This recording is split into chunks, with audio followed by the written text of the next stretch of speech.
السلام علیکم ورحمۃ اللہ نحمدہ ونصلی علی رسولہ الکریم اما بعد فاعوذ باللہ من الشیطان الرجیم بسم اللہ الرحمن الرحیم رب اشرح لی صدری ویسر لی امری واحلل عقدۃ من لسانی یفقہوا قولی۔ آج کے لیے جس ٹاپک کا میں نے انتخاب کیا ہے اس کو ہم کہہ سکتے ہیں کہ تقویٰ کی زندگی کامیاب زندگی۔ جیسے آگے رمضان کا مبارک مہینہ شروع ہونے والا ہے اور یہی حکم اللہ سبحانہ تعالیٰ نے قرآن میں ہمیں دیا کہ اے ایمان والو روزے رکھو، تم پر روزے فرض کر دیے گئے ہیں جیسے تم سے پہلے امتوں پر فرض کیے گئے تھے تاکہ تم متقی بنو، ٹھیک ہے۔ تو تقویٰ جو ہے وہ بنیادی طور پر روزے کا مقصد ہے۔ اس کا مقصد اور بہت سارے فوائد آپ کو حاصل ہوتے ہیں، اور کچھ لوگ تو نعوذ باللہ ڈائٹنگ کے لیے روزے رکھ رہے ہوتے ہیں۔ وہ سائیڈ بینیفٹس تو ہو سکتے ہیں، لیکن اللہ سبحانہ تعالیٰ کو جو ہم سے مطلوب ہے وہ دراصل تقویٰ، ٹھیک ہے، کہ کانشیسنیس آف اللہ سبحانہ تعالیٰ ہو۔ اور اسی پہ ہم آج بات کریں گے کہ ہم تقویٰ کہہ دیتے ہیں لیکن اس کو ہم سمجھنے کی کوشش کریں گے، اور تقویٰ ہی کی زندگی کامیاب زندگی ہے، ٹھیک ہے، جس میں آپ کا اللہ سبحانہ تعالیٰ سے خاص تعلق ہوتا ہے۔ تو اس سلسلے میں سورہ آل عمران کی آیات 102 سے 110 تک انشاءاللہ ہم پڑھتے ہیں اور ان کو سمجھنے کی کوشش کرتے ہیں۔ قال اللہ تعالی یا ایہا الذین آمنوا اتقوا اللہ حق تقاتہ ولا تموتن الا وانتم مسلمون۔ اے وہ لوگوں جو ایمان لائے ہو، اللہ کا تقوی اختیار کرو، ٹھیک ہے۔ تو یا ایھا الذین آمنو کی جب پکار ہو تو غور سے انسان سنیں، کیونکہ یہ ایمان والوں کو پکارا جا رہا ہے۔ اگر ہم اس بات کا دعویٰ کرتے ہیں کہ ہم ایمان لے آئے تو اب ہم حکم سنیں کہ کیا کہا جا رہا ہے۔ اللہ سبحانہ تعالیٰ فرما رہا ہے اتقوا اللہ، اللہ سے ڈرو، اللہ کا تقوی اختیار کرو، حق تقاتہ ہی، جیسا کہ اس سے ڈرنے کا حق ہے۔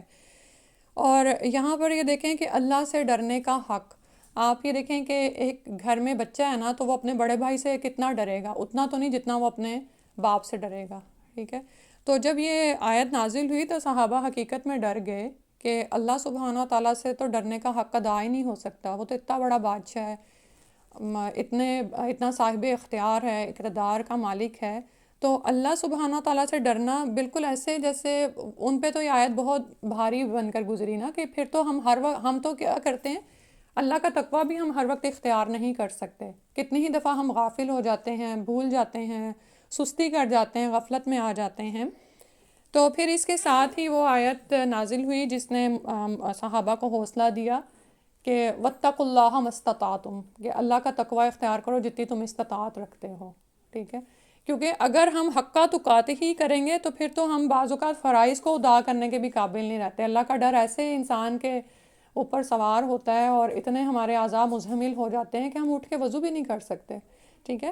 تو اتنا ڈرنا ہے کہ جتنی تم استطاعت رکھتے ہو، یعنی چوکنے رہو، جس حد تک تمہیں صلاحیتیں دی گئی ہیں اس حد تک چوکنے رہو۔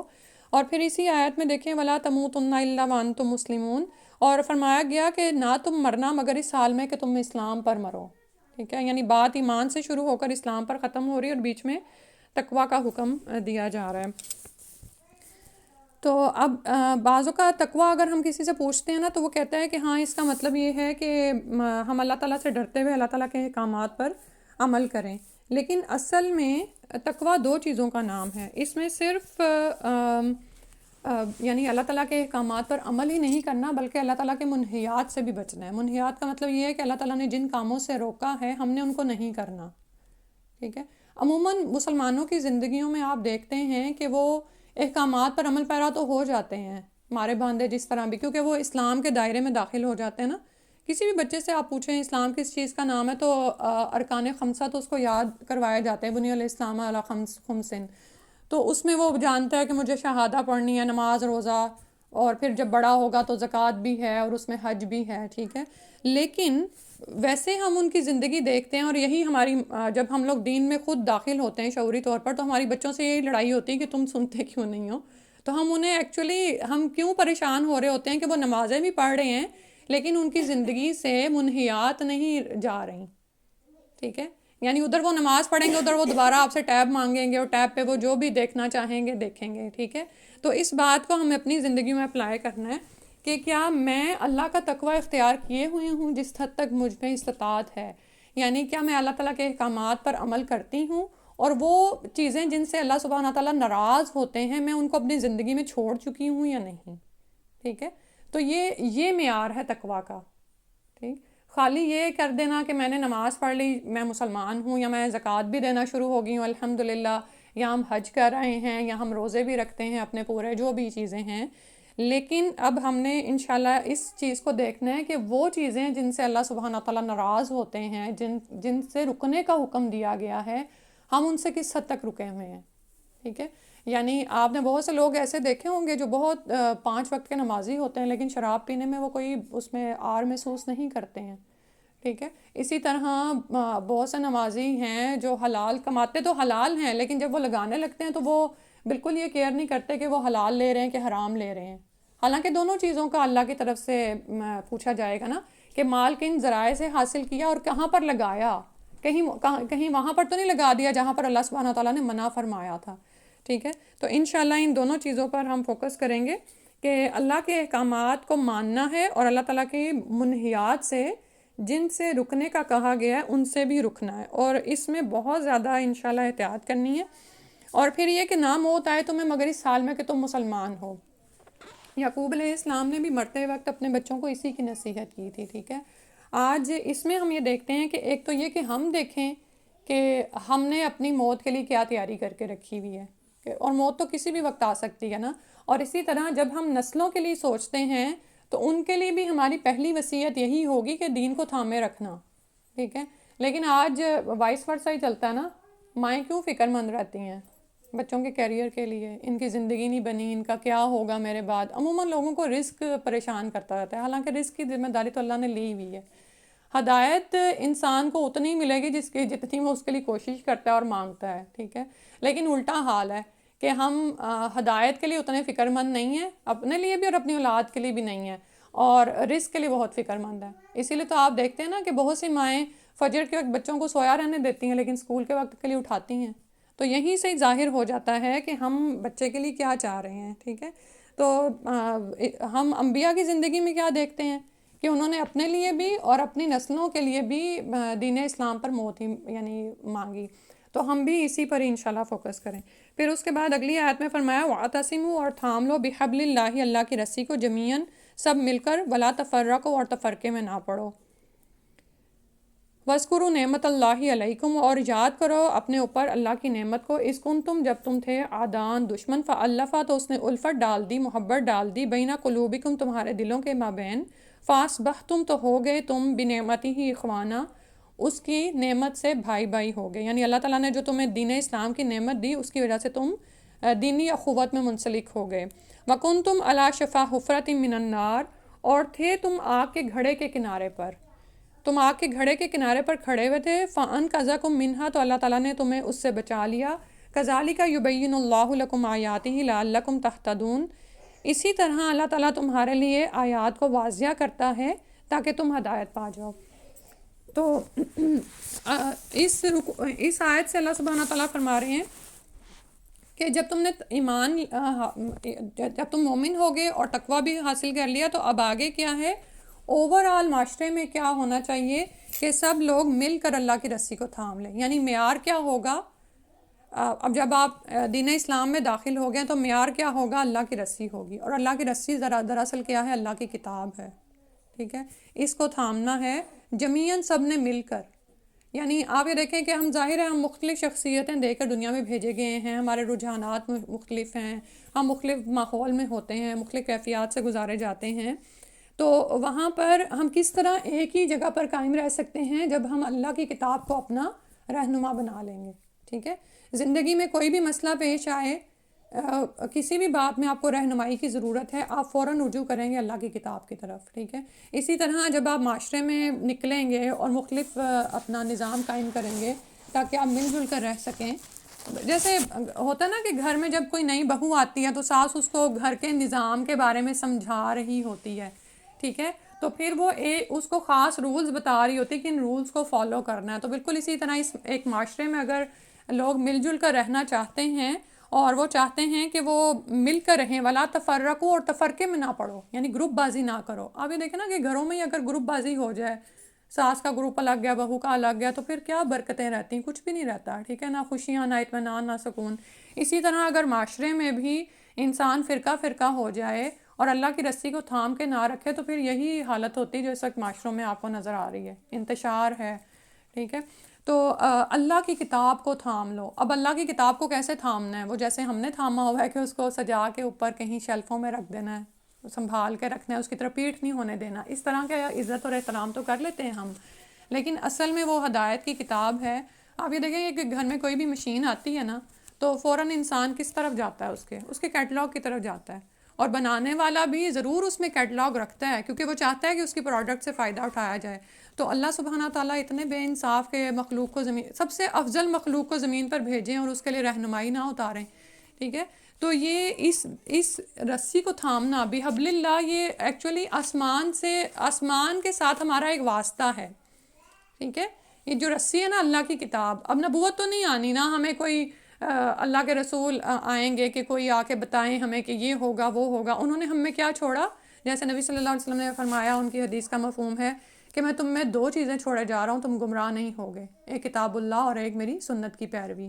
ٹھیک ہے، تو جو شخص بھی چاہتا ہے کہ وہ ہدایت کی پیروی کرے اور اللہ تعالیٰ کو ہم سے جو مطلوب ہے ہم وہ کریں، وہ اس کو ملے گا اللہ کی کتاب میں. لیکن آپ یہ دیکھیں کہ اس بات پہ ہی شیطان نے اتنا پردہ ڈال دیا ہوا ہے کہ آج اگر ہم کسی عام انسان سے پوچھیں نا کہ بھئی قرآن کو سیکھنا ضروری ہے، تو وہ کہے گا کوئی نہیں، یہ تو علماء کا کام ہے، وہ سیکھ لیں گے، مجھے بتا دیں گے، انہوں نے مجھے بتا دیا کہ تم نے 5 نمازیں پڑھنی ہیں، زکوٰۃ دینی ہے، روزہ رکھنا ہے. بھئی یہ ضروری ہے. تو پہلے تو ہم ہی اس شک سے باہر آ جائیں نا کہ اللہ کی کتاب کو سمجھنا ضروری ہے. میں یہ نہیں کہتی کہ ہر کوئی آپ میں سے عالم بنے گا، لیکن ہم اپنی اپنی کیپیسٹی میں، وہی بات ہوگی نا، اتقوا اللہ ما استطعتم، اللہ سے ڈرو جتنی تم استطاعت رکھتے ہو. ٹھیک ہے، تو اپنی اپنی استطاعت میں ہم جتنا اس کو سیکھ سکتے ہیں، اس کے بغیر گزارا نہیں ہے. یعنی آپ اللہ کے پاس پہنچیں گے اور آپ کو جو ساتھ میں کتاب دی گئی تھی، اللہ نے آدم علیہ السلام کو اتارا تو فرمایا تھا کہ میری طرف سے جو ہدایت آئے گی اس کی پیروی کرنا، تو پھر ہی تم کامیاب ہو. ٹھیک ہے، تو حبل کو تھامنا بہت ضروری ہے، اس اللہ کی رسی کو. اور تھامنے سے مراد وہی ہے کہ اس سے ہدایت لینا، یہ ہمیں کیا کہہ رہی ہے. اور اس کے لیے کوئی عربی کا کورس کرنے کی ضرورت نہیں ہے، کوئی بڑے بڑے علماء کے پاس جانے کی ضرورت نہیں ہے. ٹھیک ہے، جو جا سکتے ہیں وہ تو جائیں، لیکن جیسے اب ہم خواتین عموماً ہم اپنے آپ کو کیا تسلی دیتی ہیں، میرے پہ تو گھر کے کام ہی بہت زیادہ ہیں. ٹھیک ہے، حالانکہ شہر رمضان تو شہر القرآن ہے، لیکن اس میں بھی ہم نے اتنے کام بڑھا لیے ہیں نا، تو اس میں بھی بلکہ میں کہنا چاہوں گی کہ ٹارگٹ کریں کہ لوگوں کو افطاریاں کھلا دینا ہی باعث بہت، یعنی کہ بہت ثواب کا کام نہیں ہے. اس قرآن سے جڑنا، یعنی کہ علماء کا تو یہ حال تھا کہ وہ حالانکہ علماء اپنی زندگی میں کیا کر رہے ہوتے ہیں؟ دین ہی سکھا رہے ہیں نا، کبھی قرآن پڑھ رہے ہیں، کبھی حدیث پڑھ رہے ہیں، کبھی ائمہ کے اقوال پڑھ رہے ہیں. لیکن ایک اسی طرح میں ان کے بارے میں، امام کے بارے میں سن رہی تھی کہ وہ اپنے آپ کو خاص طور پر صرف قرآن کے لیے فارغ کر لیتے، یعنی وہ حدیث کی اور ان چیزوں سے بھی اس سے زیادہ قرآن کو وقت دیتے، کیونکہ یہ تو مہینہ ہی کس کا ہے؟ قرآن کا ہے انشاءاللہ. تو ہم نے کیا کرنا ہے کہ قرآن سے جڑنا ہے، اس کو سمجھنے کی کوشش کرنی ہے. ڈیلی ہمارا یہ ٹارگٹ ہو کہ کچھ نہ کچھ میں اس کو سمجھوں ضرور. اور ساتھ ہی فرمایا کہ ولا تفرقوا، اور تفرقے میں نہ پڑو. تو جب انسان اللہ کی رسی کو تھام لے گا نا، تو پھر کیا ہوتا ہے کہ پھر تفرقہ ہوتا بھی نہیں ہے. اختلافات تو ہوتے ہیں، چھوٹے موٹے اختلافات ہوتے ہیں، لیکن وہ جو فرقہ بازی ہوتی ہے نا، وہ نہیں رہتی. اور ویسے بھی وہ کیسے نہیں رہے گی؟ جب انسان کے اندر اللہ کا تقویٰ ہوتا ہے نا، تو وہ اللہ سے ڈرتے ہوئے فیصلہ کرتا ہے اور اس کی کتاب ہی کی طرف رجوع کرتا ہے. ہمارے ہاں جو مختلف فرقے بن جاتے ہیں، اس کی وجہ کیا ہوتی ہے کہ لوگ اللہ کو چھوڑ کر شخصیت پرستی میں پڑ جاتے ہیں، رسول کو چھوڑ کر امام کی اندھی تقلید میں پڑ جاتے ہیں. ٹھیک ہے، حالانکہ اماموں نے تو خود کہا تھا کہ اگر میری کوئی بات تم کے خلاف تمہیں ملے حدیث، تو حدیث کو لے کر میرا کول دیوار پہ مار دینا.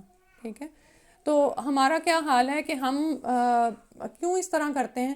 کیونکہ بچپن سے جو چیزیں ہمارے خون میں سرایت کر چکی ہوتی ہیں نا، یا کوئی شخص ہمیں اچھا لگتا ہے، یا کوئی امام، یا کوئی شخصیت ہی، میں یہ نہیں کہہ رہی کہ وہ شخصیت بری ہوتی ہے، لیکن ایکچول میں تو وہ شخصیت آپ کو اللہ سے جوڑ رہی ہے. آپ نے جڑنا اللہ سے ہوتا ہے، لیکن لوگ کیا کرتے ہیں، اپنی اپنی خاص جماعت سے جڑ جاتے ہیں، اور پھر اس سے آگے بڑھ کر کیا کرتے ہیں کہ اپنی مساجد الگ کر لینا، اپنے دروس کی محافل الگ کر لینا، دوسروں پہ کفر کے فتوے لگانا۔ تو اس سے بچنے کا حکم دیا گیا تھا کہ تفرقہ فرقہ فرقہ نہ ہو جانا، اس میں نہ بٹ جانا، ٹھیک ہے۔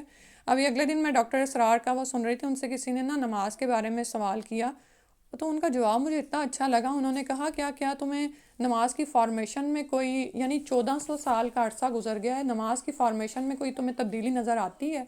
تو اس نے کہا نہیں، لائک ہر آپ حرم میں چلے جائیں، کوئی ہاتھ باندھ کے نماز پڑھے گا، کوئی ہاتھ چھوڑ کے پڑھے گا، کوئی تھوڑا اونچا باندھے گا، کوئی نیچا باندھے گا، کوئی رفع یدین کرے گا، کوئی نہیں کرے گا، کوئی انگلی زیادہ ہلائے گا، کوئی نہیں ہلائے گا، کوئی ایک دفعہ اٹھا کے چھوڑ دے گا، اور اسی طرح باقی بہت سارے ہیں نا۔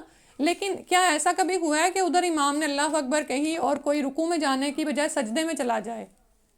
ٹھیک ہے، لیکن یہ ہمیں نا یہ چیزیں نہیں سمجھ آتی۔ ہم کیا کرتے ہیں، ہم وہ جو یہ شیطان ہمارے ذہن میں یہ چیزیں ڈالتا نا، تو ہم ادھر ادھر لوگوں کی نماز ہی دیکھنا شروع ہو جاتے ہیں کہ، اور پھر ہمارے دل میں پھوٹ پڑ جاتی ہے کہ نہیں، یہ لگتی کسی اور مسلک کی ہے، میرے پتہ نہیں کیسی نماز پڑھ رہی ہے، میں نے تو نہیں ایسی سیکھی ہوئی۔ ٹھیک ہے، کیا ہے ہمارے دلوں میں؟ اللہ کا ڈر نہیں ہے نا، دل چھوٹے ہیں بہت، جو ہم نے سیکھا ہے نا بس ہم اسی پہ فکس ہیں کہ وہی چیز ٹھیک ہے۔ ٹھیک ہے، تو اختلافات ہو سکتے ہیں، لیکن گروہ بندی نہ ہو کہ دل پھٹ جائیں، اور دلوں میں اللہ کے خوف کی بجائے کسی امام کا خوف ہو، اور اس اللہ کی محبت کی بجائے کسی امام کی محبت ہو، کسی خاص فرقے کی محبت ہو۔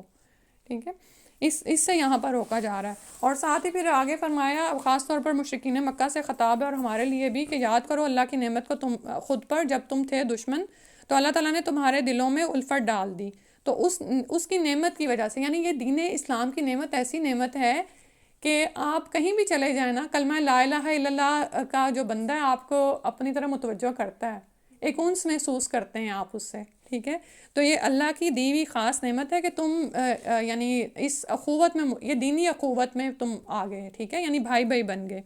اور اللہ تعالیٰ نے فرمایا کہ تم آگ کے گھڑے کے کنارے پر تھے، یعنی مشرکین مکہ کے ہاں جس طرح کی لڑائیاں ہوتی تھیں، تو کوئی بھی ایسی محبت ان کے مابین نہیں ڈال سکتا تھا جو دین اسلام نے ان کے درمیان ڈال دی۔ اور اس کی وجہ کیا تھی؟ اللہ سے جڑنا، اللہ کا تقوی، ٹھیک ہے، آخرت کا خوف۔ تو پھر کیا ہوتا ہے، ہر طرح کا تکبر، حسد، عداوت، وہ سب دلوں سے نکل جاتی ہے۔ اور آج بھی اگر آپ کسی کو اپنا دوست بنانا چاہتے ہیں، یا ہمارے گھروں میں جو انتشار ہیں، لڑائیاں ہیں، اگر آپ ان سے باہر آنا چاہتے ہیں تو کیا طریقہ ہے؟ اللہ سے جڑنا، اللہ کا تقوی انسان اختیار کرے۔ اور جب انسان اللہ کا تقوی اختیار کرتا ہے نا، تو اس کو اپنی ہی غلطیاں نظر آنا شروع ہو جاتی ہیں۔ کذالک یبین اللہ لکم آیاتہ لعلکم تہتدون، اللہ تعالیٰ نے فرمایا اس طرح اللہ تعالیٰ تمہارے لیے اپنی آیات کو کھول کھول کر بیان کرتا تاکہ تم ہدایت پا جاؤ۔ اور کتنی ہی دفعہ اللہ سبحانہ تعالیٰ کی طرف سے یہ ہمارے لیے آیات اترتی ہیں اور کھول کر اللہ تعالیٰ بیان کرتے ہیں تاکہ ہم ہدایت کی طرف آئیں۔ تو یہ جو دین اسلام کی نعمت ہے، جس کی وجہ سے آپ یہ دیکھیں کہ مشرکین مکہ جو آپس میں یعنی کہ صرف چھوٹی چھوٹی باتوں پہ لڑائی کرتے تھے، تو اللہ تعالیٰ نے کیسے ان کے دلوں کے مابین محبت ڈال دی۔ تو یہ دین کی جو نعمت ہے، انسان اس کی قدر کرے، یہ بہت بڑی نعمت ہے، اور اس کو پانے کے لیے کیا ضروری ہے کہ اللہ کی کتاب سے انسان جڑ جائے۔ وَلْتَكُمْ مِنْكُمْ أُمَّةٌ، اور اللہ تعالیٰ نے فرمایا اور ہونی چاہیے تم میں سے ایک جماعت، يَدْعُونَ إِلَى الْخَيْرِ، جو دعوت دے، بلائے نیکی کی طرف، بھلائی کی طرف، یعنی اچھے کاموں کی طرف بلائے، وَيَأْمُرُونَ، اور وہ حکم دے، بالمعروف، ہی معروف باتوں کا۔ معروف باتیں ہر جو معاشرے میں رائج ہوتی ہیں، جن کو جو لوگوں کی نگاہ ان کو اچھا دیکھتی ہے اور جو شرعی لحاظ سے بھی اچھی ہوتی ہیں۔ وَيَنْهَوْنَ عَنِ الْمُنْكَرِ، اور وہ روکے برائی سے۔ وَأُولَئِكَ هُمُ الْمُفْلِحُونَ، اور یہی وہ لوگ ہیں جو کہ فلاح پانے والے ہیں۔ ابھی جیسے بات ہو رہی تھی نا کہ دین اسلام کی بنیاد 5 چیزوں پر ہے، لیکن اس کے ساتھ ساتھ دین اسلام کی بنیاد اس حکم پر بھی ہے جو یہاں پر دیا جا رہا ہے کہ تم میں سے ضرور ایک گروہ ایسا ہونا چاہیے جو خیر کی طرف بلائے، نیکی کا حکم دے اور برائی سے روکے، اور یہی لوگ ہیں جو فلاح پانے والے ہیں۔ کامیابی چاہتے ہو تو اس کا ایک طریقہ یہ ہے کہ انسان کو جو پیغام دیا گیا ہے وہ اس کو پوری انسانیت تک پہنچائے۔ ٹھیک ہے، ہم جو اس دنیا میں افضل امت ٹھہرائے گئے، ہم دوسروں کی بھلائی کے لیے پیدا کیے گئے ہیں۔ یہ خیر کا پیغام دوسروں تک جانا چاہیے، یہ فریضہ ہے ہم پر، ٹھیک ہے. اب جیسے کسی بھی سوسائٹی میں ایک خاص میدان ہوتا ہے نا، جیسے ڈاکٹرز کو لے لیں، اب تو خیر اسپیشلائزیشن کی بہت ساری فیلڈز بنتی چلی جا رہی ہیں، کہ پہلے تو ایک ہی ڈاکٹر ہوتا تھا، بلکہ ڈاکٹر سے بھی پہلے آپ دیکھ لیں حکیم ہوتا تھا یا طب ہوتا تھا، طبیب ہوتا تھا، اس کے بعد بچے کو لے جاتے تھے، وہ ہر طرح کے مرض کا اسپیشلسٹ تھا. اس نے کان بھی دیکھ لینا، آپ کا ناک بھی دیکھے گا، آنکھ بھی، پیٹ کا بھی، اور بغیر کسی وہ آپریٹرس کے ہاتھوں سے ہی وہ چیک کر کے آپ کو. پھر جو ترقی کی انسان نے تو کیا ہوا کہ اب ڈاکٹرز ہیں، اور اب ڈاکٹرز بھی ہر چیز کے موجود ہیں، ٹھیک ہے. میں صرف ایک فیلڈ کو لے رہی ہوں، میڈیکل کو آپ لے لیں. تو بالکل اسی طرح اس فیلڈ میں بھی کچھ تو اسپیشلسٹ ہوں گے، ٹھیک ہے، جو علماء کی سطح پر کام کریں گے، اپنی دنیاوی زندگی کو سائڈ پہ کر دیں گے کہ اس کے بغیر گزارا نہیں ہے، ٹھیک ہے. کہ وہ اگر دیکھتے ہیں کہ بھئی عالم دین ہی نہیں ہے معاشرے میں، تو پھر وہ اپنی زندگی کو قربان کریں گے. وہ کہیں گے چلو میری تو دنیا چل ہی جائے گی، مجھے یہ کام کرنا ہے، ٹھیک ہے. چلے سارے اس قربانی کے درجے پر کام نہیں کریں گے. جیسے ابھی مجھے پھر ڈاکٹر اسراری یاد آ رہے ہیں، جنہوں نے اپنی میڈیکل کی لائن کو ہی چھوڑ دیا تھا اس کام کے لیے، لیکن اب آپ دیکھیں کہ کس طرح ان کا صدقہ جاریہ ابھی بھی باقی ہے. تو لیکن اگر کوئی اس لیول پہ کام نہیں کر سکتا، کیونکہ یہ بڑی قربانی ہے نا، ہم کہتے ہیں ہم اپنی دنیا کیسے چھوڑیں، بچوں کا کیا ہوگا، گھر کا کیا ہوگا. تو ٹھیک ہے، اپنی کیپیسٹی میں جتنا ہم کر سکتے ہیں وہ تو کریں، لیکن بالکل ہی آزاد بھی نہ ہو جائیں، ٹھیک ہے. جیسے کووڈ میں کیا ہوا تھا، ڈاکٹرز آپ کے بچوں کو نہیں تھے دیکھ رہے، تو آپ نے کیا کیا، سیکھنا پڑا نا، ٹھیک ہے.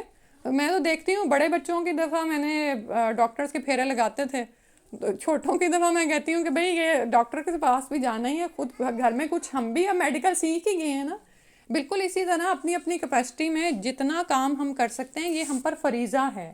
بالکل ایسے جیسے نماز فرض ہے نا، اسی طرح یہ اس امت کی ذمہ داری ہے کہ یہ کام کرے. یہاں پر تو اس آیت میں بتایا جا رہا نا کہ ایک گروہ خاص اس کام کے لیے الگ ہو جائے، ٹھیک ہے. اور اگر آپ کسی جگہ پر دیکھتے ہیں، اگر آپ جیسے کسی دوسرے ملک میں پہنچ جاتے ہیں، جیسے آپ یہاں پر پہنچے تھے، اور یہاں پر جیسے خواتین نے دیکھا کہ ان کے محلے میں کوئی قرآن پڑھانے والا نہیں تھا بچوں کو، پبلک سکولز تھے شروع میں، اسلامک سکولز ملتے نہیں تھے، یا ایکسپینسو تھے، یا دور دور تھے. تو پھر ان عورتوں نے اپنی ذمہ داری ادا کی کہ انہوں نے اپنے گھروں میں ہی اپنے گھر کی ذمہ داریوں میں سے وقت نکالا، بچوں کو قرآن پڑھانا شروع کیا، یا اسی طرح جتنا وہ دین اپنے لوکیلٹی میں پھیلا سکتی تھی انہوں نے پھیلایا. تو یہ جو ذمہ داری ہے یہ ہم پر ہے، یہ فرض ہے، اور ہر وقت ہوتی ہے. اب ہمیں یہ چیک کرنا ہے کہ ہماری کیپیسٹی کتنی ہے، ہم کس فیلڈ میں ماہر ہیں، ہم بول کر لوگوں تک اپنا اچھا پیغام پہنچا سکتے ہیں، یا ہم کسی کو بلا کے ان کو دعوت دے کر. یا یہ بھی ہوتا ہے بعض اوقات کچھ خواتین بہت مصروف ہوتی ہیں، آپ ان کی تھوڑی سی مصروفیت کو بٹا لیں اور ان کو کہیں کہ آپ تھوڑا سا دین سیکھ لیں، ٹھیک ہے، اپنی نماز کو سیدھا کر لیں. اگر آپ کو نماز کے میں پڑھے جانے والے اذکار کا ترجمہ نہیں آتا تو وہ آپ سیکھ لیں، ٹھیک ہے. تو جتنی کیپیسٹی میں ہم کام کر سکتے ہیں وہ ہم کریں. اور پھر ابھی جو تقویٰ کی بات ہو رہی تھی نا، یہاں پر بھی دیکھیں دو چیزیں ہی آ رہی ہیں، یأمرون بالمعروف، نیکی کا حکم دیتے ہیں، وینہون عن المنکر، اور وہ برائی سے روکتے ہیں، ٹھیک ہے. تو نیکی کا حکم بھی دینا ہے اور برائی سے روکنا بھی ہے. کون سا معاملہ آسان ہے؟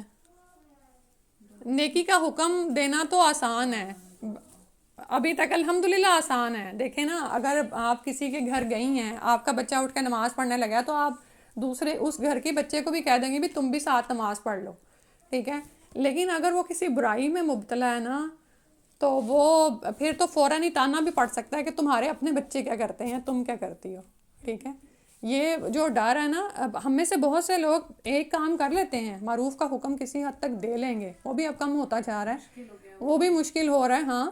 لیکن یہ جو منکر سے روکنا ہے نا، یہ تو اس کے لیے تو آیا ہے نا، وہ والی حدیث کا مفہوم ہے نا کہ جتنی طاقت ہے ہاتھ سے روکو، یہ نہیں کر سکتے تو زبان سے روکو، نہیں تو دل میں برا جانو، اور یہ ایمان کا کمزور درجہ ہے. اب سائیکولوجیکلی ہم اس حد تک پیچھے چلے گئے ہیں کہ ہم اس کو دل میں بھی برا نہیں جانتے، ٹھیک ہے.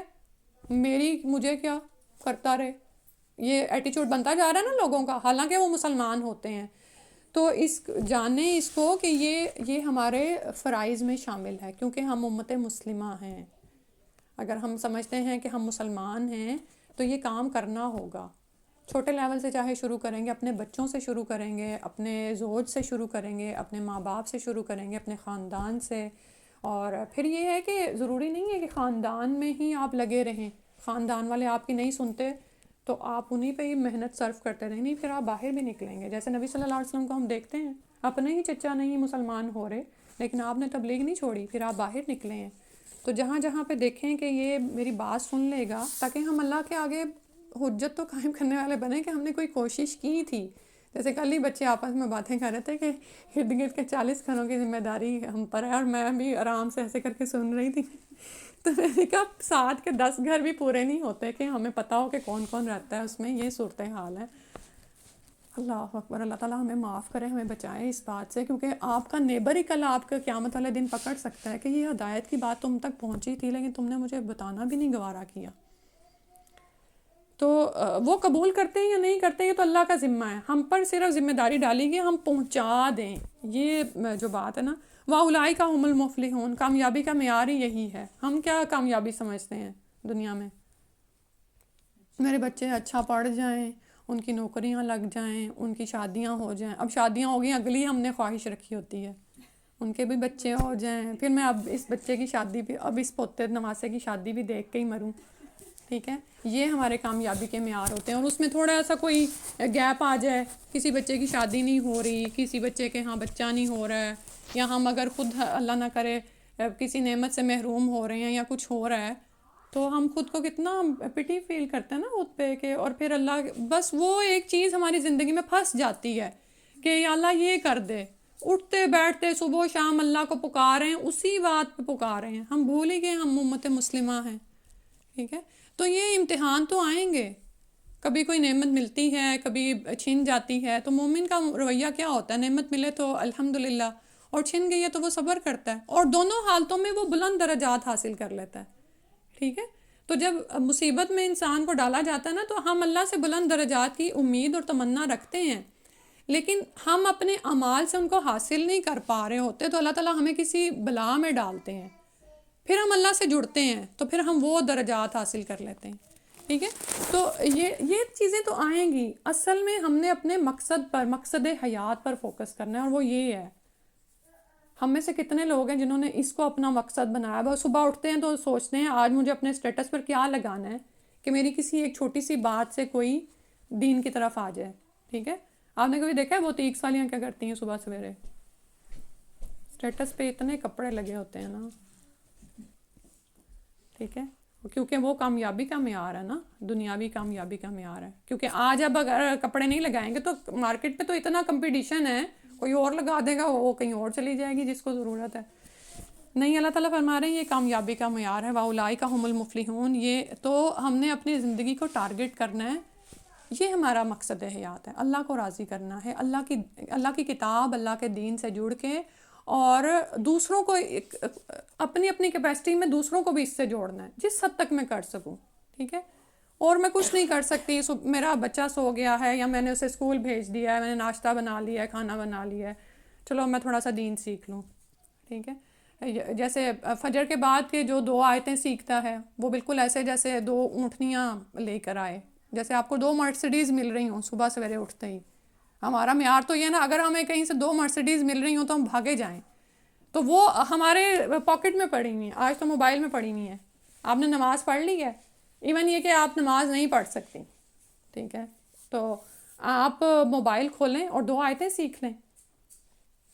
مشکل ہی نہیں رہا، حجت ہی ختم ہو گئی. یعنی کہ پہلے تو ٹھیک تھا نا کہ اٹھ کے قرآن کھولنا پڑتا تھا، نہیں اب میں پڑھ نہیں سکتی ہوں تو میں کیسے قرآن کو پڑھوں اور کیسے. اب تو سب کچھ موجود ہے. تو یہ تو ہماری چوائس ہے نا کہ ہم اٹھ کے موبائل پر کیا چوز کرتے ہیں، کس کو کلک کرتے ہیں. ٹھیک ہے، انشاءاللہ اللہ تعالیٰ سے دعا ہے کہ ہم فوکسڈ ہو جائیں. اور رمضان میں بھی یہی مطلوب ہوگا. رمضان میں بھی جیسے میں سن رہی تھی نا کہ سرکش شیاطین جکڑ دیے جاتے ہیں، تو وہ جو چھوٹے چھوٹے تنگ کرنے والے ہوتے ہیں نا وہ کھلے رہے ہیں، اور وہ جو اپنا ہم نے 11 مہینے تربیت کیا ہے نا، وہ نفس وہ بھی کھلا ہوا ہے، اس کو ہم نے کنٹرول کرنا ہے. ٹھیک ہے، اللہ کی طرف سے تو الحمدللہ کہ شہوات سے بچنے کے لیے اللہ تعالیٰ نے ہمیں روزہ دے دیا. کھانا نہیں کھانا، چائے کی طلب نہیں بار بار ہوگی، روزہ جو ہے الحمدللہ ٹھیک ہے اس سے آپ بچ گئے. شبہات کے لیے اللہ تعالیٰ نے کہا قرآن سے جڑو. شہوات اور شبہات یہی آپ کو ایمان سے دور کرتے ہیں نا. تو شہر الرمضان شہر القرآن، ہم یہ کام کریں انشاءاللہ. تو اس میں ہم اب قرآن سے جب ہم جڑنے لگیں گے نا تو عادت نہیں ہے، بعض اوقات نہیں ہوتی، تو اس پہ ہم نے فوکس کرنا ہے انشاءاللہ، ٹارگٹ کرنا ہے کہ یا اللہ یہ تو وہ شہر الغفران ہے، بخشش کا مہینہ ہے. ٹھیک ہے، جو اس مہینے کو پائے اور بخشش نہ کروا سکے اس کے لیے ہلاکت ہے. تو اللہ سبحانہ تعالیٰ ہمیں اتنی توفیق دے کہ ہم روزانہ کچھ نہ کچھ کمائی کریں انشاءاللہ. اور دیکھیں 30-40 دن میں عادتیں بدل جاتی ہیں نا، تو انشاءاللہ ہم اس رمضان میں اپنی بہترین عادت بنانے کی کوشش کریں. پھر اگلی آیت میں فرمایا وَلَا تَكُونُوا كَالَّذِينَ تَفَرَّقُوا، اور نہ تم ہو جانا ان لوگوں کی طرح جو فرقے بن گئے، واختلفوا، اور انہوں نے اختلاف کیا، من بعد ما جاءہم البینات، بعد اس کے کہ ان کے پاس آ گئیں روشن نشانیاں، وَأُولَئِكَ لَهُمْ عَذَابٌ عَظِيمٌ، اور یہی وہ لوگ ہیں جن کے لیے بڑا عذاب ہے. تو اب اس آیت میں اوپر بھی ہمیں فرمایا گیا کہ اللہ کی رسی کو تھام لو اور فرقے فرقے نہ ہو جانا. اب اس آیت میں دراصل بتایا جا رہا ہے کہ یہود و نصارہ کی طرح نہ ہو جانا جو فرقوں میں بٹ گئے تھے. ٹھیک ہے، یہود 71 فرقوں میں بٹے، نصارہ 72 میں، اور اس امت کے لیے نبی صلی اللہ علیہ وسلم نے فرمایا میری امت 73 فرقوں میں بٹ جائے گی، یعنی. اور پھر فرمایا جن میں سے ایک فرقے کے سوا سب دوزخی ہوں گے. صحابہ رضوان اللہ اجمعین نے عرض کیا وہ نجات پانے والا فرقہ کون سا ہوگا؟ تو آپ صلی اللہ علیہ وسلم نے فرمایا ما انا علیہ و اصحابی، یعنی وہ راستہ جس پر میں ہوں اور میرے صحابی ہیں. ٹھیک ہے، آپ یہ دیکھیں کہ نبی صلی اللہ علیہ وسلم نے ایک سٹینڈرڈ سیٹ کر دیا، اور اس کے بعد صحابہ کی زندگیوں سے ہمارے لیے بہت سی رہنمائی ملتی ہے. ٹھیک ہے کہ آپ صلی اللہ علیہ وسلم نے کر کے دکھایا، پھر بہت سے احکامات ایسے ہیں جو کہ آپ کی پیروی میں آپ کے صحابہ نے کیے. اور جیسے اور ماشاءاللہ صحابہ کی تعداد کتنی زیادہ ہے، 1.25 کے قریب پہنچتے ہیں جب وہ خطبہ حجۃ الوداع کے موقع پر موجود تھے. وہی جو انبیاء کی تعداد ہے نا. تو ہم میں سے بھی ہر انسان کی مختلف شخصیت ہوتی ہے نا، تو اس کے مطابق صحابہ کی بھی مثالیں موجود ہیں. کوئی عمر ہے تو کوئی ابو بکر ہے، کوئی عثمان ہے تو کوئی علی ہے. سبحان اللہ. تو اللہ کے رسول نے فرمایا کہ سیدھا راستہ وہ ہے جس پر میں ہوں اور میرے صحابی ہیں. یہ نہیں فرمایا کہ فلانا فرقہ جائے گا جنت میں اور باقی سارے، وہی جیسے بھی بات ہو رہی تھی نا کہ دوسروں کو ہم آرام سے نعوذ باللہ کافر قرار دے دیتے ہیں. تو اصل میں ہمیں کس راہ پر ہونا ہے جس پر اللہ کے رسول صلی اللہ علیہ وسلم تھے، یعنی سنت کی پیروی کو حرز جاں بنا لیا جائے. میں اٹھ رہی ہوں، کیسے اٹھ رہی ہوں؟ کیا یہ مسنون طریقہ ہے؟ کیا نبی صلی اللہ علیہ وسلم ایسے اٹھتے تھے؟ میں سو رہی ہوں، کیا آپ ایسے سوتے تھے؟ ٹھیک ہے، اب آپ دیکھیں کہ سائنس کا ہمیں پروف کر کر کے بتائے کہ یہ کام ہم کریں گے تو پھر ہی سکسیسفل ہیں. نبی صلی اللہ علیہ وسلم نے فرما دیا. ابھی جیسے اگلے دن میں وہ اس سنت کے بارے میں سن رہی تھی جس کی کہ رات کے وقت جب آپ دائیں کروٹ سوتے ہیں اور دائیں ہاتھ کو جب آپ داہنے گال کے نیچے رکھتے ہیں تو آپ کی جسم مکمل طور پر پرسکون اس حالت میں آ جاتا ہے کہ وہ جلدی اس کی نا ہیلنگ ہو جاتی ہے، یعنی مردہ سیل جلدی صحیح ہو جاتے ہیں. لیکن اس کے برعکس اگر آپ دوسری حالتوں میں سوئیں، کسی بھی حالت میں سو جائیں، تو زیادہ گھنٹے لگتے ہیں آپ کو فریش ہو کے اٹھنے میں. سبحان اللہ. اب یہ سائنس ہمیں پروف کر کے بتائے گی تو ہم جلدی مان لیں شاید، لیکن وہ کیا ہے، سمینا و اطعنا. صحابہ کا یہ طرز عمل تھا، ان کے دور میں سائنس نہیں تھی. تو اس ایمان تک اللہ تعالیٰ ہمیں بھی پہنچا دیں، ہم سنیں اور اطاعت کرنے والے بن جائیں. ٹھیک ہے، سنت کی پیروی کو اپنا بس تھام لیں، جیسے ہوتا ہے نا کہ دانتوں سے پکڑ کے تھام لیں. جیسے ابھی یہ سحر اور افطار اور یہ سب ساری چیزوں کی بات ہو رہی تھی، ہم نہیں دیکھتے کہ یہ مسنون ہیں اعمال سارے.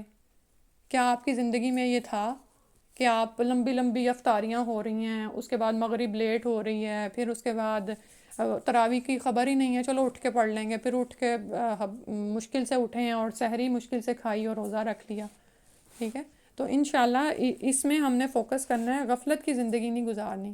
ٹھیک ہے، جو ہماری زندگی گزر رہی ہے اللہ کے تقویٰ کے ساتھ، اور عمل کیا ہے جو نبی صلی اللہ علیہ وسلم نے کر کے دکھایا. ٹھیک ہے، اور اسی میں جو آ رہا ہے نا ما انا علیہ و اصحابی، صحابہ کے طرز عمل کو ہم جاننے کی کوشش کریں کہ وہ کیا کرتے تھے. ابھی جیسے میں نے صبح ہی ایک صحابی کا واقعہ پڑھا، خباب بن الارت ہیں، تو آپ جانتے ہیں نا غلام تھے اور بہت تکالیف سہی انہوں نے جب، اور ان کی جو مالکہ تھی جب ان کو خرید کر لائی ہیں تو وہ اچھے حسب نسب والے معلوم ہوتے تھے. ٹھیک ہے، اور پھر انہوں نے بتایا کہ وہ قبیلہ بنو تمیم سے تھے اور جنگ ہوئی تو جنگ میں وہ غلام بنا لیے گئے. یعنی یہ نہیں تھا کہ کسی ایسے گرے پڑے خاندان کے کوئی انسان تھے تو غلام بن گئے. تو ان کی مالکن نے ان میں گٹس دیکھے تو اس نے باقاعدہ ان کے لیے اس کو جو ہے لوہے کی دکان پر بھیجا.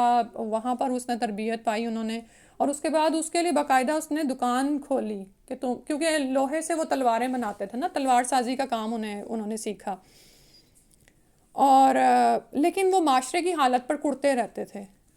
یعنی یہ غلام ہے لیکن وہ ایک اچھے حسب نسب کا مالک ہے، اور اس کی روشن خیالی تھی کہ وہ ظلمت کی جن گہرائیوں کو دیکھتا تھا وہ چاہتا تھا کہ ان میں روشنی کیسے آئے گی. اب جانتے ہیں کہ جاہلیت، دور جاہلیت میں کیا ہوتا تھا. ہم اب دور جاہلیت کی کیا بات کریں، اب تو ارد گرد دنیا اتنی سج گئی ہے کہ دیکھنے میں روشنی ہے لیکن ہیں تو وہ اندھیرے ہی نا.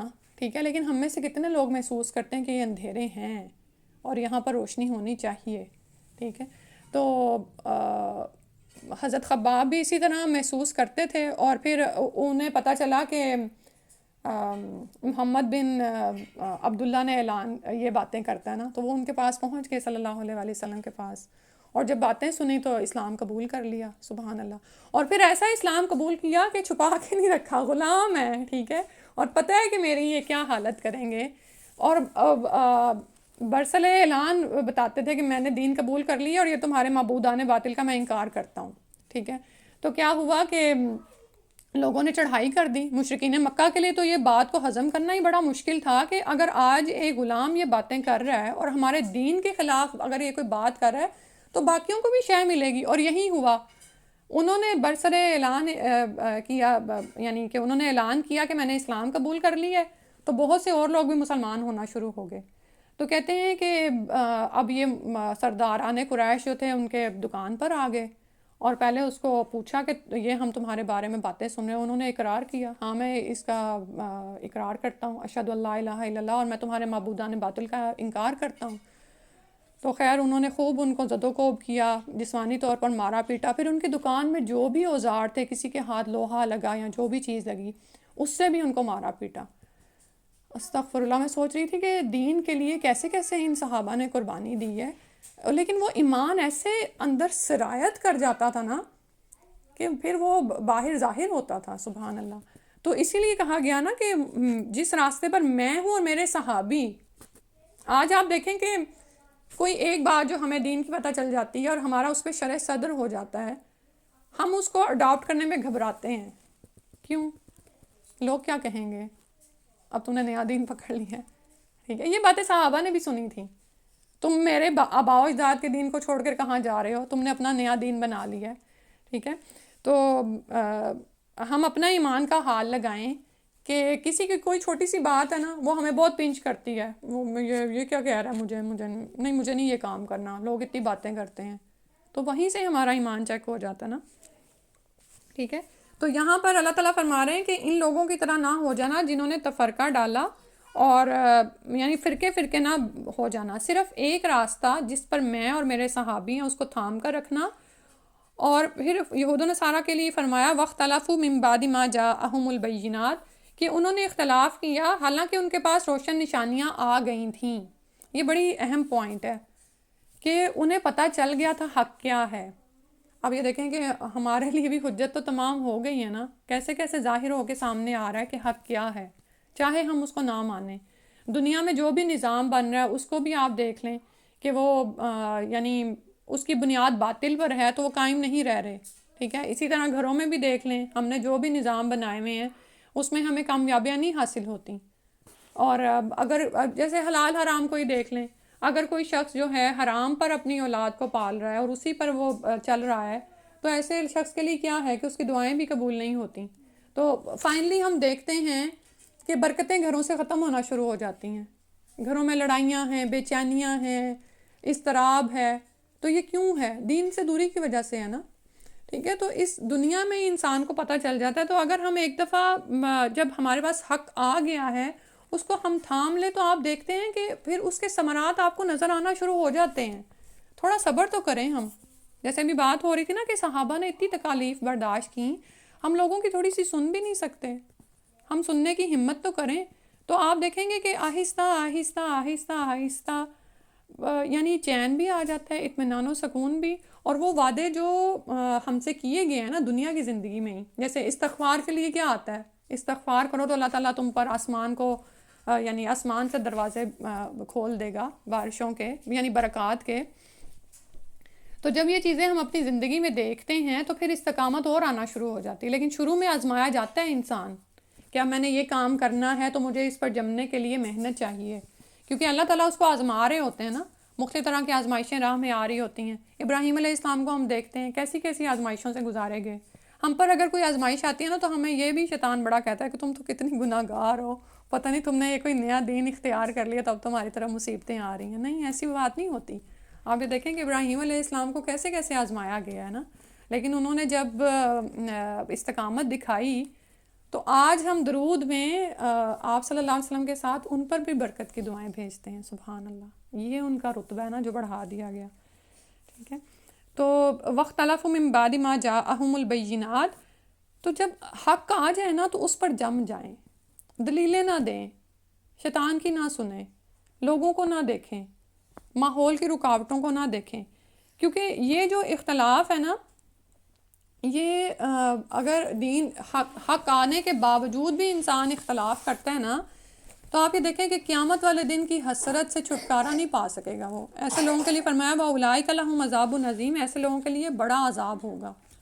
ٹھیک ہے، دنیا میں آپ یہ دیکھیں کہ اگر ہم اپنے فائدے کی چیز سے ہاتھ روک لیتے ہیں اور بعد میں ہمیں سمجھ آتی ہو تو ہم کیسے حسرت زدہ ہو کے بیٹھ جاتے ہیں کہ میرے ہاتھ سے چیز ہی نکل گئی نا. حالانکہ دنیا میں تو ہم پھر بھی حاصل کر ہی لیتے ہیں کسی نہ کسی طرح، لیکن آخرت میں کیا ہے کہ جب انسان وہاں پہنچے گا اور اگر اس ہدایت کو ٹھکرا کے وہاں پر پہنچا ہوگا تو پھر کوئی واپسی نہیں ہے، اس حسرت کا کوئی ٹھکانہ نہیں ہوگا. وہاں پر ان لوگوں کے لیے بڑا عذاب ہے. اللہ سبحانہ و تعالیٰ ہمیں اس حالت سے بچائے، کیونکہ یہاں پر یہ بات بڑی فوکس کرنے والی ہے کہ انہوں نے روشن نشانیاں آنے کے باوجود اختلاف کیا. ٹھیک ہے، یعنی اگر آج آپ کو کوئی صحیح دین سکھاتا ہے، حق کی بات آپ کے سامنے پیش کرتا ہے، تو آپ کہتے ہیں نہیں میری ماں یہ کرتی تھی یا میرا باپ تو اس طرح سے چلتا تھا، تم پتہ نہیں آج کوئی نئی بات کر رہے ہو. بھئی آپ کے پاس ایک چیز آئی ہے، آپ اس پہ غور و فکر تو کرو. آپ کی ماں ایک طرح سے ہنڈیا پکاتی تھی، آپ کی ساس ایک طرح سے پکاتی تھی، ساس کی طرح آپ پکانا شروع ہو گئے نا، اور آگے بھی کتنی ویرائٹیز آتی چلی جا رہی ہیں دنیا میں. تو جب حق سامنے آ جائے تو انسان اس پر غور و فکر کرے، اس کو ٹھکرائے نہیں یہ کہہ کے کہ یہ تو کوئی اس ملانی کی بات ہے، یہ پتہ نہیں کیسی باتیں کہہ رہی ہے، میں نے تو کچھ اور ہی باتیں سنی ہوئی ہیں. پھر اس کے بعد فرمایا یوم تبیض وجوہ و تسود وجوہ، جس دن کچھ چہرے روشن ہوں گے اور کچھ سیاہ ہوں گے. فَأَمَّا الَّذِينَ اسْوَدَّتْ وُجُوهُهُمْ، تو رہے وہ لوگ جن کے چہرے سیاہ ہوئے. اکفرتم بعد ایمانکم، کیا تم نے کفر کیا ایمان آنے کے بعد. ابھی جو اوپر بات ہو رہی تھی نا کہ روشن نشانیاں آئیں مگر انہوں نے اختلاف کیا، تو یہاں پر وہی بتایا جا رہا ہے کہ ایمان یعنی آنے کے بعد، حق واضح ہونے کے بعد اس کے باوجود بھی انہوں نے انکار کر دیا، تو ایسے لوگوں کے چہرے اللہ کے ہاں سیاہ ہوں گے. اور پھر یہ بھی کہ ظاہر ہے جب مجرم یہ لوگ وہاں پر پہنچیں گے اور سزائیں دیکھیں گے تو وہ جو جو اضطراب کی کیفیت ہے وہی چہروں پر ظاہر ہو جائے گی نا، کہ اب اس عذاب میں ڈالے جانے والے نعوذ باللہ من ذالک. ٹھیک ہے، اکفرتم بعد ایمانکم، تو ہم اس چیز سے بچیں. اور آپ یہ دیکھیں کہ اب بچوں کو نا روکنا پڑتا ہے، بدعات اتنی معاشرے میں پھیلتی چلی جا رہی ہیں، یا پھر یہاں پر مکس کلچر کی وجہ سے بچے دوسروں کے کلچر سے بہت کچھ لے رہے ہوتے ہیں. ٹھیک ہے، اصل دین سے دور ہٹ رہے ہوتے ہیں. جتنی زیادہ آپ سنت، جیسے بھی سنت پر کاربد ہونے کی بات ہو رہی تھی نا، جتنا ہم سنت سے دور ہٹتے ہیں نا وہاں پہ نا بدعت آنا شروع ہو جاتی ہے. کیونکہ دیکھیں ہماری زندگی خالی تو نہیں رہ سکتی نا، جیسے ایک الماری ہے نا اس کے خانے فل کیے ہوئے ہوتے ہیں، تو جیسے جیسے آپ اپنی زندگی میں کوئی سنت کو ٹھکراتے ہیں نا، بعض اوقات لوگ کہتے ہیں لو یہ تو 1400 سال پہلے کی بات ہے، ایسے کیوں ہم الٹی کروٹ بھی سوچ سکتے ہیں، ایسی کیا بات ہے. ٹھیک ہے، نعوذ باللہ. تو جو ہم سنت سے دور ہوتے ہیں اس طرح سے نا، یعنی کہ باطل طریقے ہماری زندگی میں آنا شروع ہو جاتے ہیں یا بدعات شامل ہونا شروع ہو جاتی ہیں، نعوذ باللہ. تو فرمایا جا رہا ہے اکفرتم بعد ایمانکم فذوقوا العذاب بما کنتم تکفرون، تو اب چکھو اس عذاب کا مزہ جو تم کفر کیا کرتے تھے. اللہ سبحانہ وتعالیٰ اس سے ہمیں محفوظ فرمائے. اور دوسرا جن لوگوں کے چہرے وَأَمَّا الَّذِينَ ابْيَضَّتْ وُجُوهُهُمْ، اور جن کے چہرے سفید ہوئے ففی رحمت اللہ، تو وہ اللہ کی رحمت میں ہوں گے. ہم فیہا خالدون، وہ ہمیشہ اس میں رہیں گے، ٹھیک ہے۔ اللہ سبحانہ و تعالیٰ ہمیں ان لوگوں میں شامل فرما لے جن کے چہرے سفید ہوں اس دن۔ اور چہروں کو سفید کرنے والی چیزیں کیا ہیں؟ جیسے ابھی بدعات کی بات ہو رہی تھی نا، آپ یہ دیکھیں کہ وضو کے اعضاء قیامت والے دن چمک رہے ہوں گے، اور انہی اعضاء سے نبی صلی اللہ علیہ وسلم اپنے امتیوں کو پہچانیں گے اور ان کو اپنے حوض پر آنے کی اجازت دیں گے، لیکن فرشتے ان کو روک دیں گے اور کہیں گے کہ یا رسول اللہ، مفہوم ہے اب حدیث کا کہ آپ نہیں جانتے آپ کے بعد انہوں نے دین میں کیا کیا نئی باتیں شامل کر لی تھیں، ٹھیک ہے۔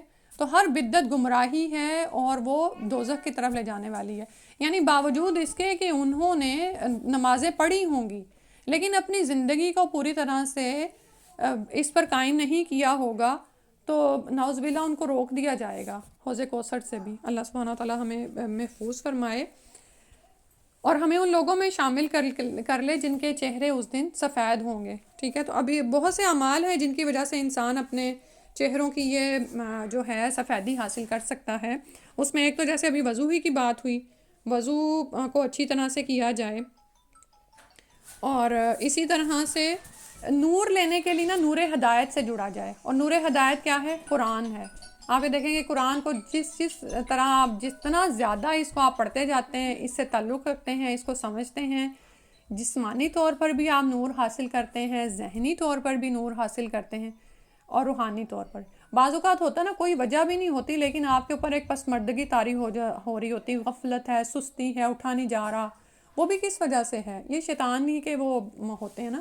تو ان کو دور کرنے کا بھی وہ طریقہ کیا ہے کہ آپ اٹھیں، وضو کریں اور تلاوت قرآن کریں، ذکر الہی کریں، کیونکہ یہ چیزیں ہر طرح سے آپ کو نور دینے والی ہیں، آپ کو جسمانی نور عطا کرنے والی ہیں، ذہنی لحاظ سے، روحانی لحاظ سے سکون دینے والی ہیں۔ اور اسی میں وہ بات میں کرتی چلوں کہ نا یہ شیطانی جو ہے نا اثرات ہوتے ہیں، تو ان کو فائٹ بیک کرنے کے لیے اللہ تعالیٰ نے ہمیں بھی کچھ چیزیں دی ہوئی ہیں، کلام ہے، کلام الہی ہے اور ذکر الہی ہے۔ تو جتنا زیادہ، اور اسی طرح وہ دعائے نور بھی سکھائی گئی ہیں نا جو سنت کے بعد، صبح کی سنتوں کے بعد پڑھی جاتی ہے، تو اس کو بھی ضرور اپنی زندگی میں شامل رکھیں۔ تو مومن اس ہدایت کے نور کے ساتھ چلتا ہے، ٹھیک ہے۔ وہ نور اس کے دل میں ہوتا ہے، دنیا میں چاہے ظلمت کے اندھیرے ہوتے ہیں نا، وہ اس نور کی روشنی میں اپنی راہ کو متعین کرتا ہے کہ مجھے اس راستے پر چلنا ہے، ٹھیک ہے۔ پھر وہ ڈسٹریکٹ نہیں ہوتا، اور یہی نور ہدایت پھر اس کو صراط مستقیم پر بھی بچائے گا، وہ صراط مستقیم پر بھی ثابت قدم رکھے گا اور پل صراط پر بھی اس کو بچائے گا گرنے سے، اور انشاءاللہ پھر جنت تک پہنچے گا، ٹھیک ہے۔ تو اللہ سبحانہ وتعالیٰ ہمیں ان لوگوں میں شامل کر لے جن کے چہرے اس دن سفید ہوں گے، ٹھیک ہے۔ اور جب یہ نور اندر سما جاتا ہے نا، تو پھر ہر طرح کے نور سے آپ کی نظر ہٹ جاتی ہے، یعنی نور مطلب جو دوسرے گلیمرس جو ہے ورلڈ پورا سجا دیا گیا ہے، بازاروں میں آپ نکل جائیں تو وہاں پر آپ اتنے ڈسٹریکٹ ہو جاتے ہیں جو بھی، تو لیکن جب یہ نور اندر آ جاتا ہے نا، یہ قرآن کی جب اس کا نور جب اندر آتا ہے نا، تو انسان پھر ہر طرف سے اس کی نظریں ہٹ جاتی ہیں، اس کے اندر وہ اتنا اطمینان آ جاتا ہے کہ اس کو پھر کوئی پرواہ نہیں کہ اچھا لوگوں کے پاس بہت گاڑیاں ہیں، لوگ بہت مالدار ہیں، لوگ تو بڑی دنیا بنا رہے ہیں، نہیں، اس کو اطمینان ہوتا ہے کہ میں اپنی آخرت بنا رہا ہوں، ٹھیک ہے۔ جیسے قرآن کے لیے آتا ہے نا ہوا خیر مما یجمعون، تو قرآن کی کوئی بھی آیت سیکھا کریں نا تو خوشی محسوس کیا کریں کہ میں نے کچھ میرے اندر چلا گیا، میں نے کچھ حاصل کر لیا، کچھ اللہ کی بات سن لی۔ اللہ سبحانہ تعالیٰ ہمیں جوڑے رکھے۔ اور اسی طرح جب لوگ خالص اللہ کے لیے ایک دوسرے سے ملاقات کرتے ہیں، ان لوگوں کے بھی چہرے اس دن نور والے ہوں گے۔ ہم لوگ اس دنیا میں کتنے لوگوں سے خالص اللہ کے لیے ملاقات کرتے ہیں؟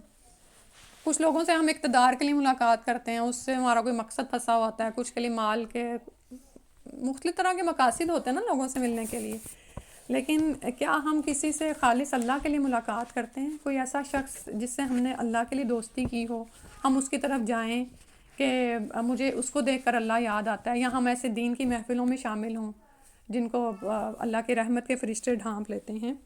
تو یہ وہ چیزیں ہیں کہ جو کہ چہروں کو نور دینے والی ہیں یا ان کو روشن کرنے والی۔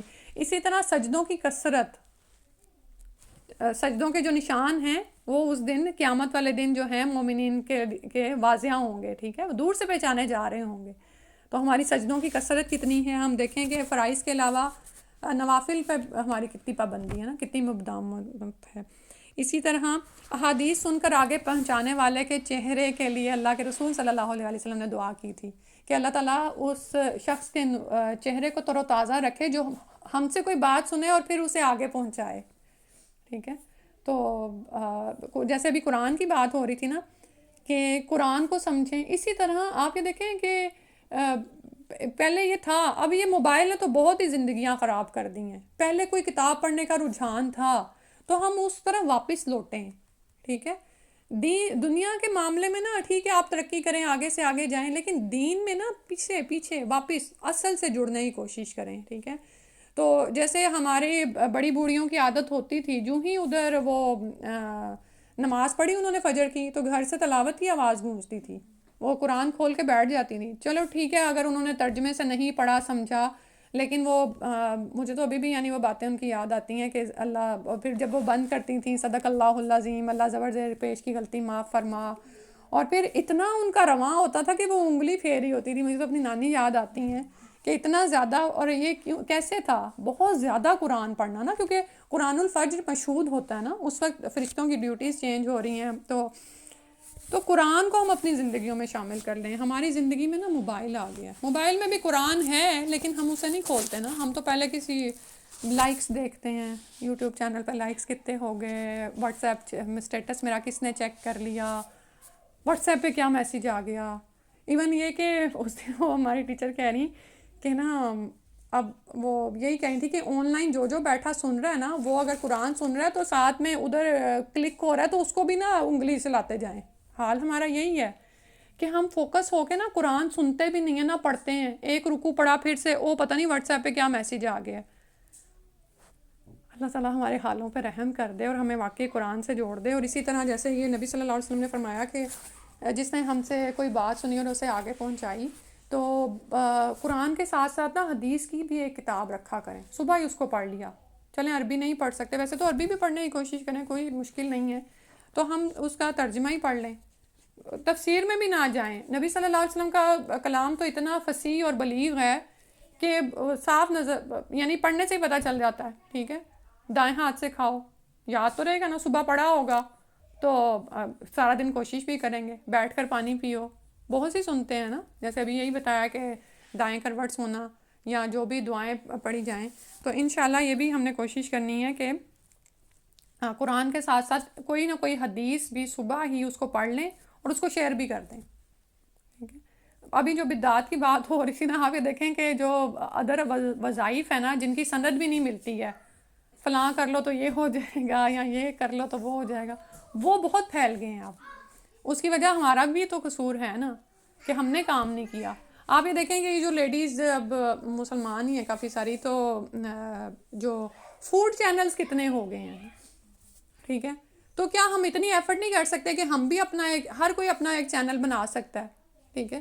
ہمیں شیطان یہ کہتا ہے کہ اچھا تمہاری کون پڑھے گا، کون سنے گا. بھائی جنہوں نے تم سے خیر لینی ہے نا، تمہارے مقدر میں اللہ نے لکھ دیا ہے کہ ان کو خیر تم سے جانی ہے نا، وہ تمہیں سنیں گے، تمہیں دیکھیں گے.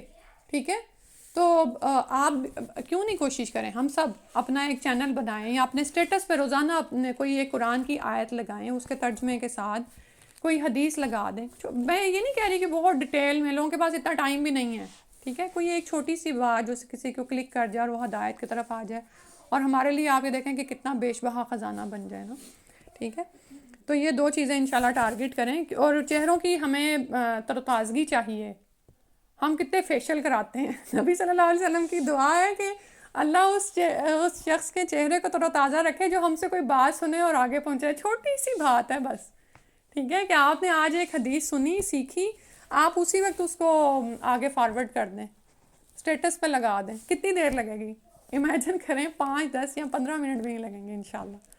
ٹھیک ہے. اور چہرے کی آپ کو رونق حاصل ہو جائے گی. پھر فرمایا تلکا آیات اللہ نتلوہا علیک بالحق. اچھا اسی میں ان کا نا وہ بھی بتایا جا رہا ہے کہ جن کے چہرے سفید ہوں گے تو وہ اللہ کی رحمت میں ہوں گے، وہ اس میں ہمیشہ رہنے والے ہیں. ہمیشگی کے فائدے، اس پر انسان انشاءاللہ نظر رکھے. ابھی جو میں وہ کہہ رہی تھی نا کہ ہم نا صبر نہیں کر پاتے ہیں، جب بھی کوئی حکم ہمیں سامنے آتا ہے نا، تو آپ یہ دیکھیں کہ تھوڑا سا صبر ہوتا ہے. زیادہ سے زیادہ 10 سال کا عرصہ ہے. چلیں بہت زیادہ لگ رہا ہے نا. لیکن آپ کو پتہ ہے کہ یہی 10-15 سال ہی بتائے جاتے ہیں کسی بچے کو. اگر آپ کاروبار شروع کرواتے ہیں نا تو اس کو آپ حوصلہ دیتے رہتے ہو پیچھے کہ بھی جمے رہو، کرتے رہو کرتے رہو، ایک ڈکیڈ گزرے گا نا کوئی صورتحال بن جائے گی. تو بالکل اسی طرح جمے رہیں تھوڑا تھوڑا کرتے رہیں، زیادہ نہیں لیکن، اور چھوڑنا بھی نہیں ہے، بس اعتدال کے ساتھ نا تھوڑا تھوڑا کرتے رہیں. آپ یہ دیکھیں گے کہ اللہ کی طرف سے استقامت آنا شروع ہو جاتی، وہ چیزیں عادت میں آ جاتی ہیں. اور تو وہاں کی رحمت پانی ہے نا. دیکھیں اس کو ہم چھوڑ دیں گے تنگ آ کے، نہیں میرے کرنے کا، میرے بس کا روگ نہیں ہے، مجھے نہیں قرآن سمجھ آتی کیا کہتا ہے، وہ دنیا زیادہ مزے کی ہے، اس میں سب کچھ ہے، تو وہ تو رہنے والی نہیں ہے. آپ یہ دیکھیں کہ دو چیزوں میں سے ایک چیز لینی ہے نا. جیسے 10 سال کا عرصہ بہت لگ رہا ہے نا، لیکن 10 سال کے بعد آپ ایک ایسے مقام پر ہوں گے کہ جہاں پر اس کے بعد مرنے کے بعد اللہ کی رحمت اور ہمیشگی کی زندگی سکون میں ہے. لیکن ایک وہ چوائس ہے کہ آج آپ ایک وہ راہ انتخاب کر لیں کہ جس میں آپ 10 سال کے بعد ایک بزنس ٹائکون بن جائیں گے، لیکن آپ دین سے دور ہوں تو کیا پایا آپ نے؟ اور پھر جس وقت وہ آپ نعمتیں حاصل کریں گے تو ہڈیوں میں ہی جان نہ رہے کہ بندہ انجوائے ہی کر سکے. ٹھیک ہے، تو یہ انسان کا اپنا فیصلہ ہے نا کہ وہ کس طرف جائے. شیطان اس دنیا کی زندگی کو بڑا روشن بنا کے دکھاتا ہے کہ نہیں یہ فائدے کی چیز ہے، ادھر ہی جاؤ ادھر ہی جاؤ. نہیں، وہ فائدے کی چیز ہے، وہ ہمیشہ باقی رہنے والی ہے. اس دن میں کسی خاتون کا وہ بات سن رہی تھی کہ آخرت کی زندگی ٹھیکرے کی بھی ہوتی نا، اور دنیا کی زندگی سونے کی ہوتی، تو آخرت کے باقی رہنے والے ٹھیکرے کو دنیا کی زندگی پر ترجیح دینی بنتی تھی. کیوں؟ کیونکہ وہ باقی رہنے والی ہے. لیکن بات یہ ہے کہ دنیا کی زندگی تو ٹھیکرے جتنی بھی نہیں ہے، اور آخرت کی زندگی اتنی خوبصورت ہے اور انسان دھوکے میں ہے. آپ یہ دیکھیں کہ جنت میں جو ایک کوڑا رکھنے کی جگہ ہے نا، وہ دنیا و مافیہا سے بہتر ہے. آسمانوں کی حور اگر اپنا دوپٹہ لہرا دے تو زمین و آسمان منور ہو جائیں، روشن ہو جائیں. تو یہاں کی عورت جو جنت کما کے وہاں پہنچے گی، وہ تو اس حور سے کتنے اوپر کے درجے کے مقام پر ہوگی. وہ تو وہاں کی غلمان میں ہے نا حور تو لیکن یہ فائدے، یہ چیزیں نا ہماری نظروں سے شیطان غافل کر دیتا ہے نا ہمیں. تو اللہ تعالیٰ نے فرمایا کہ وہ لوگ اللہ کی رحمت میں ہوں گے، ہم فیہا خالدون. اللہ سبحانہ تعالیٰ ہمیں توفیق دے دے کہ ہم اس کی طرف بھاگنے والے ہوں. تلک آیات اللہ نتلوہا علیک بالحق، یہ ہیں اللہ کی آیات، ہم اس کو تلاوت کرتے ہیں آپ پر حق کے ساتھ. یعنی یہ حق ہے، سچ باتیں ہیں، یہی عدل کی باتیں ہیں. اللہ تعالیٰ نے جو احکامات اتارے ہیں وہ متوازن ہیں اور انسان کے لیے قابل عمل ہیں. اور اسی طرح شریعت کی جو بھی خبریں ہیں وہ بھی سچی ہیں. ٹھیک ہے، یعنی حق کا کیا مطلب ہے کہ اللہ تعالیٰ نے جو احکامات ہمارے لیے اتارے ہیں وہ قابل عمل ہیں، توازن پر ہیں، عدل پر قائم ہیں. اور جو خبریں ہمیں بتائی ہیں پچھلی امتوں کی کہ ان کا انجام کیا ہوا، وہ بھی حق پر مبنی ہے، سچ ہیں. وَمَا اللَّهُ يُرِيدُ ظُلْمًا لِلْعَالَمِينَ، اور اللہ تعالیٰ نہیں ارادہ رکھتا ظلم کرنے کا جہان والوں پر. یعنی اللہ سبحانہ تعالیٰ نے حق و باطل کو کھول کھول کر بیان کر دیا ہے. یہ اب ہم نے انتخاب کرنا ہے کہ آئندہ 10 سالوں میں ہم نے کہاں کھڑے ہونا ہے. ٹھیک ہے، یعنی اللہ تعالیٰ نے ہم پر ظلم نہیں کیا، سب کچھ ہمارے لیے واضح کر دیا. اور اسی طرح آخرت میں بھی ذرہ برابر ظلم نہیں ہوگا. جو جتنی نیکی لے کر پہنچے گا نا وہ اتنا ہی وہاں پر پائے گا. تو آپ یہ دیکھیں کہ آج کی دنیا میں ایسے لوگ پوشیدہ ہیں نا جو پتہ نہیں کتنی نیکیاں کر رہے ہیں اللہ کی راہ میں، لیکن وہ لوگ سامنے آ جاتے ہیں. ایک یہ میڈیا نے بھی بڑا یعنی کہ دماغ خراب کیا ہے لوگوں کا، کہنا چاہیے کہ یعنی اتنی بے شمار ڈسٹریکشنز ہیں کہ آپ بچ کے اور اپنا کام نہیں کر سکتے، آپ اپنے مقصد پہ فوکس نہیں کر سکتے. تو یہ ساری یہیں پہ ہی رہ جانے والی چیزیں ہیں. وہاں پر جو بلند مرتبے پا رہے ہیں ان کو چیک کریں کہ وہ لوگ کہاں پر ہیں، وہ زندگی میں کیا کر رہے ہیں. ٹھیک ہے، ما انا علیہ و اصحابی جو فرمایا نا، تو بہت سے لوگ اس دنیا میں اصحابہ کے طرز عمل پر چل رہے ہیں، تو ان کو تلاش کریں کہ وہ کیا کر رہے ہیں. تو آپ یہ دیکھیں کہ ذرہ برابر بھی ظلم نہیں ہوگا. وہ زیادہ ایفرٹس کر رہے ہیں اس کے مطابق وہ اجر پا لیں گے. اور جو جتنی ایفرٹ کرے گا نا، کوئی چھوٹی سی نیکی بھی کرے گا نا، جیسے 5 منٹ ہی لگانے ہیں صبح ایک حدیث پڑھ کے اس کو فارورڈ کرنے میں، تو وہ نیکی بھی آپ وہاں پر پا لیں گے انشاءاللہ. یہ ہمارا یقین ہونا چاہیے. اور اسی طرح اگر کوئی گناہ کر کے وہاں پہنچے گا تو بس اس گناہ کا بار ہی اس پر ہوگا، اس کو یعنی بلا وجہ اس پر کوئی اور ظلم نہیں کیا جائے گا. پھر فرمایا وَلِلَّهِ مَا فِي السَّمَاوَاتِ وَمَا فِي الْأَرْضِ، اور اللہ ہی کے لیے ہے جو کچھ آسمانوں اور جو کچھ زمین میں ہے. وَإِلَى اللَّهِ تُرْجَعُ الْأُمُورُ، اور اللہ ہی کی طرف امور لوٹائے جاتے ہیں، یعنی سارے کاموں کا اختیار اسی کی طرف ہے، وہی کرنے والا ہے، سارے اختیارات کا وہی مالک ہے۔ یا یہ بات کہہ کے نا ہمیں اور یقین دلایا جا رہا ہے کہ تم سے دین پر نہیں عمل ہوتا، کیوں؟ کیونکہ ہم لوگوں سے ڈرتے ہیں، ہم لوگوں سے امیدیں لگائے ہوئے ہوتے ہیں کہ اگر میں نے یہ کر دیا تو مجھ سے یہ چھن جائے گا۔ اللہ تعالیٰ نے فرمایا کہ آسمانوں میں جو کچھ ہے اور زمین میں جو کچھ ہے سبھی اللہ کا ہے، اور احکامات کو بھی وہی صادر کرتا ہے، فیصلے بھی وہی اتارتا ہے، تقدیریں بھی تمہاری اللہ ہی نے لکھی ہیں۔ تو پھر ہم کیا کریں؟ اللہ سے جڑ جائیں، اسی کی طرف رجوع کریں، اور اب آخر تو لوٹائے ادھر ہی جانا ہے نا۔ اس وقت نہیں بھی چاہیں گے تو ہر شخص نے ادھر پہنچنا ہے، موت تو آنی ہی آنی ہے۔ تو اسی زندگی میں ہم اس موت کی، اس آخرت کی ملاقات کی تیاری کر لیں، اور اللہ تعالیٰ سے ملاقات کا شوق رکھیں ہم، ٹھیک ہے؟ اور اس رمضان میں ٹارگٹ ہم انشاءاللہ کریں کہ زیادہ سے زیادہ اللہ سے جڑنا ہے اور اللہ کی کتاب سے جڑنا ہے، ٹھیک ہے؟ تقویٰ دراصل یہی ہے انشاءاللہ۔ سبحانک اللہم و بحمدک، نشہد ان لا الہ الا انت، نستغفرک و نتوب الیک۔ السلام علیکم و رحمۃ اللہ۔